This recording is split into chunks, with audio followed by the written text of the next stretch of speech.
আসসালামু আলাইকুম। আমি আতিকুল্লাহ, ফ্রি বাংলা টিউটোরিয়ালের পক্ষ থেকে আপনাদেরকে স্বাগতম।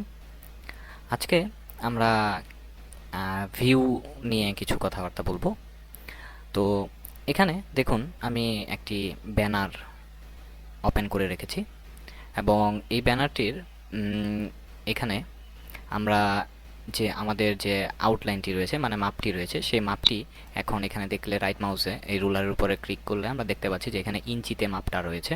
আমরা যদি চাই তাহলে এই এইটাতে আমরা চাইলে পিক্সেল অথবা অন্য মিলিমিটার সেন্টিমিটার যেভাবে চাই, আমাদের যদি কখনো দরকার পড়ে তাহলে সেই অনুযায়ী আমরা এই মাপটা চেঞ্জ করতে পারি। তো এটা হচ্ছে একদম শর্টকাট।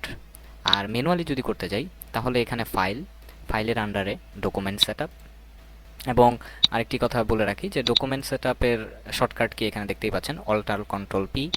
তো এটি দিয়ে আমরা আমাদের যে এখন পিক্সেল সেটিকে সেন্টিমিটার মিলিমিটার যেভাবে ইচ্ছা আমরা সেভাবে এটিকে সেটআপ করতে পারি। এছাড়াও আরও কিছু অপশন রয়েছে এখানে, আপনারা দেখতেই পাচ্ছেন। আমরা যখন একটা নিউ থেকে আমরা যখন একটি ফাইল বা ডকুমেন্ট নিয়ে নিব, এরপর যদি আমাকে সেটাকে চেঞ্জ করতে হয় তখন স্বভাবতই আমরা সেটি খুব সহজে এই ডকুমেন্ট সেটআপ থেকে আমরা করতে পারি। তো এখানে আরেকটি ব্যাপার আপনাদেরকে আমি দেখাতে যাচ্ছি, সেটি হচ্ছে যে ভিউয়ের আন্ডারে আমরা যদি যাই তাহলে এখানে দেখুন এটি রয়েছে কন্ট্রোল ওয়াই শর্টকাট কি, এবং এটি হচ্ছে আউটলাইন। এটির মধ্যে যদি আমি ক্লিক করি তাহলে এখানে দেখতে পাচ্ছেন যে আমার যে ডিজাইনটি রয়েছে সেই ডিজাইনটির যে আউটলাইনগুলো রয়েছে সেই আউটলাইনগুলো এখানে শো করছে। এটি ধরতে পারেন যে আমার ডিজাইনের কঙ্কাল, স্কেলিটন। তো সেই স্কেলিটনটি দেখার জন্যে আমাদের এইভাবে আমরা করতে পারি। আবার পূর্বের অবস্থায় ফেরত যাওয়ার জন্যে প্রিভিউ, এবং শর্টকাট কি হচ্ছে কন্ট্রোল আই, কন্ট্রোল আবার ওয়াই দিলে সেটি পূর্বের অবস্থায় ফিরে যাবে। আর এখানে আরেকটি ব্যাপার যেটি দেখাতে চাচ্ছি সেটি হচ্ছে এটির শর্টকাট কি আপনারা দেখতেই পাচ্ছেন, alt shift control plus Y. তো এটি ওভার প্রিন্ট ভিউ, যে আমার প্রিন্ট করার সময় আমার এই ডকুমেন্টটি দেখতে কেমন হবে। অ্যাজ ইউজুয়াল আমরা এই কাজটি খুব বেশি করে থাকি হচ্ছে এমএস ওয়ার্ডে যখন আমরা একটা ডকুমেন্ট প্রিন্ট করতে যাই তখন প্রিন্ট প্রিভিউ দেখে নেই। তো অনেকটা সেই রকম ব্যাপার স্যাপার হচ্ছে আমার এই প্রিন্ট প্রিভিউ এর ব্যাপারটা। আবার এটিতে উঠিয়ে দিলে আবার সেটি অটোমেটিক্যালি চলে যাবে। আর এটি হচ্ছে পিক্সেল প্রিভিউ। পিক্সেল প্রিভিউয়ের ব্যাপারটি হচ্ছে যে আমরা যখন একটি ডকুমেন্ট সেট আপ করবো, ফর এক্সাম্পল আমি একটি লোগো বা একটি ব্যানার যাই হোক বানালাম আমার ওয়েবসাইটের জন্য। তো সেই ওয়েবসাইটে সেই ডকুমেন্টটি দেখতে কেমন হবে সেটির জন্য আমরা এই ভিউ মেনুতে গিয়ে পিক্সেল প্রিভিউতে দেখব যে আমার ডকুমেন্টটি কেমন দেখা যাচ্ছে। স্বভাবতই যেটি হয়, ধরুন আমি যদি এটিকে বড় করি তাহলে যেই অনেক সময় দেখা যায় যে আমার ডকুমেন্টটি ফেটে যাচ্ছে। যদিও এটির ক্ষেত্রে ফেটে যায়নি, কারণ এটি অলরেডি অনেক বড় করে তৈরি করা, কারণ এটি আমার অ্যাকচুয়ালি ব্যানারের জন্য তৈরি করা ছিল যেটির সাইজ অনেক বড়। তো যদি ধরেন আমি একটি লোগো বানালাম আমার ওয়েবসাইটের জন্য, তো সেই লোগোটি নিশ্চয়ই আমি মানে বিশাল বড় করে বানাবো না। তো সেটি আমার ওয়েবসাইটের ওই সাইজে কেমন দেখা যাচ্ছে সেটি দেখার জন্যই অ্যাকচুয়ালি আমরা এই ভিউয়ে গিয়ে পিক্সেল প্রিভিউয়ে যাব। তো এটির এখন আমি আরেকটি ব্যাপার আপনাদেরকে দেখাতে চাচ্ছি, সেটি হচ্ছে এখানে view, new view, edit view. যদি আপনার অলরেডি কোনো কিছু তৈরি করা থাকে তাহলে সেটি এডিট করার জন্য এডিট ভিউ, আর নিউ ভিউয়ের জন্য যেটি হচ্ছে যে ধরুন আমি এখানে জুমের মধ্যে ক্লিক করলাম, জুমের মধ্যে ক্লিক করে ধরুন আমি আমার এই অংশটুকু আমি জুম করলাম এবং এটিকে আরেকটু জুম করি। ওকে, তো এবার আমি ভিউ, নিউ ভিউ, এবং এটিকে আমি লিখলাম টাইটেল নামে, এটিকে আমি সেভ করলাম। তো আবার আমি পূর্বের অবস্থায় ফিরে গেলাম। এবার ধরুন আমি কোন লেখাটি দেওয়া যায়, ধরুন এই বইটিকে আমি বেশি জুম করে ফেলেছি। তো এই বইটিকে আমি জুম করলাম এবং ভিউয়ের মধ্যে গিয়ে ভিউয়ের মধ্যে গিয়ে আমি আউটলাইন হিসেবে এটিকে সেভ করলাম, সেভ না মানে আউটলাইন হিসেবে দেখলাম, এবং এটিকে আবার নিউ ভিউতে আমি বুক নামে সেভ করলাম। এবার আমি আবার পূর্বের অবস্থায় ফিরে আসলাম, আমার সেই প্রিভিউ মোডে ফিরে আসলাম। এবার ভিউতে গিয়ে আমার এখানে দেখুন যে দুটি আমি সিলেক্ট করেছি, সেভ করেছিলাম, যে টাইটেল এবং বুক নামে, আমি যদি টাইটেলের মধ্যে ক্লিক করি তাহলে অটোমেটিক্যালি আমার সেই জায়গাটাতে সে নিয়ে যাচ্ছে। আবার যদি আমার বুকের মধ্যে ক্লিক করি তাহলে ওই যে আমি যে স্কেলিটন মোডে এটিকে ভিউ করেছিলাম এবং সেভ করেছিলাম সেটি আমাকে দেখাচ্ছে। তো এই দুটি আপনাদেরকে দেখানোর পেছনে কারণ হচ্ছে যে আমরা এইভাবে একটি ডকুমেন্টের নির্দিষ্ট অংশ যেটি আমরা জুম করে রেখে বা কোনো কাজ করে যেভাবে রাখতে চাই সেভাবে রেখে সেভ করে আবার পুনরায় সেটিকে ফিরে যাওয়ার জন্যে আমরা এইটি ব্যবহার করতে পারি, যে যা আমাদেরকে অনেক সময় বাঁচিয়ে দিতে পারে। আবার ওই সেই ভিউটি এডিট করার জন্যে আমি এখানে আমার যে ফর এক্সাম্পল বুক সেটিকে ডিলিট করতে পারি, এডিট করতে পারি, এই ব্যাপারগুলো চাইলে আমরা করতে পারি। তো এটিকে আমি আবার ডিলিট দিলাম বিকজ এটির আমার কোনো দরকার নেই, জাস্ট আপনাদেরকে দেখানোর জন্যে।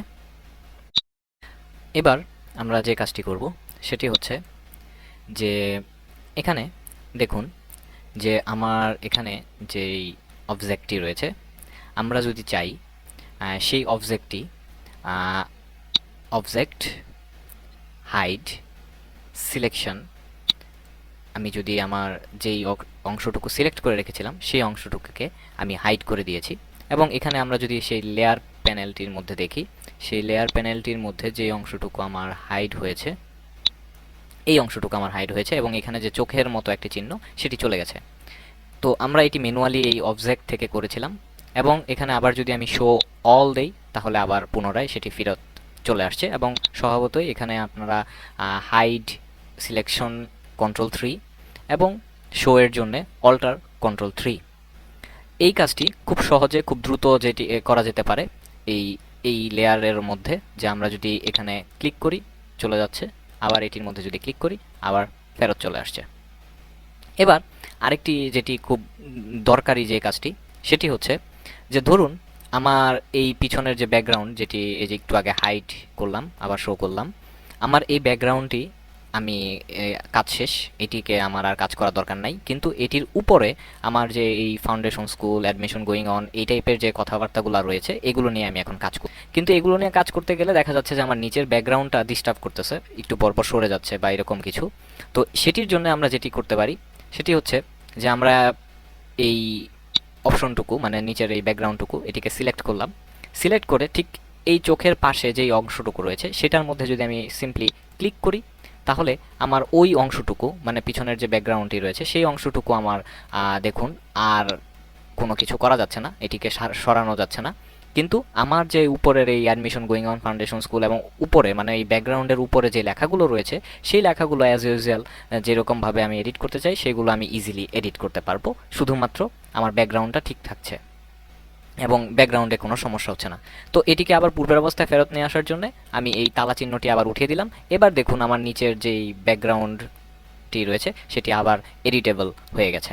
এই কাজটি আমরা আরেকটি ওয়েতে করতে পারি, সেটি হচ্ছে সেই অবজেক্ট এবং লক সিলেকশন, এবং এটি দেখুন আবার লক হয়ে গেছে, কিন্তু আমি আমার অন্যান্য জিনিসগুলো ঠিকই চেঞ্জ করতে পারছি, নাড়াতে পারছি।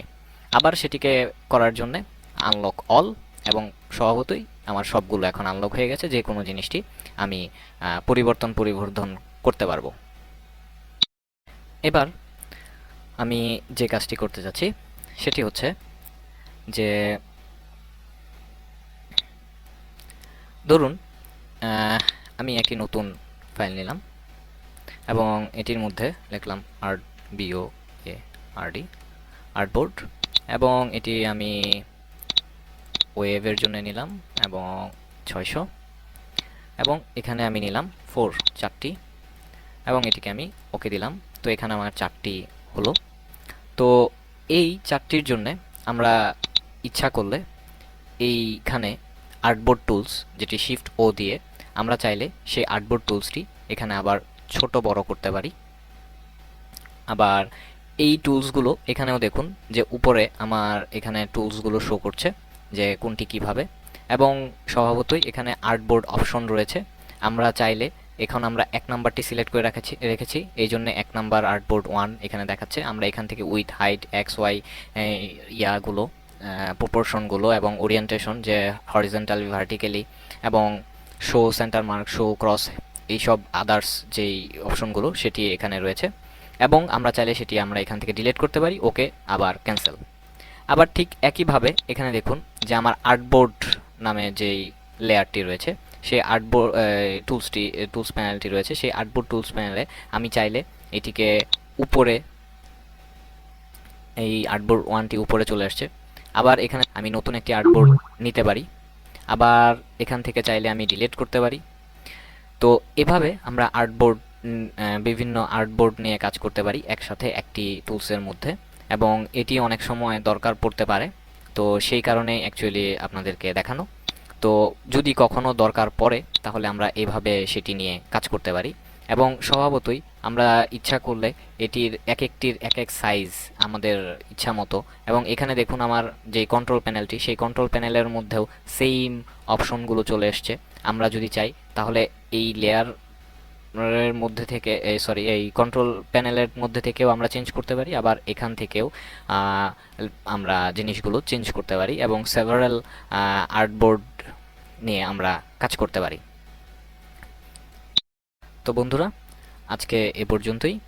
পরবর্তীতে আমরা সিলেকশন টুলস নিয়ে কাজ শুরু করব। তো সেই পর্যন্ত ভালো থাকবেন।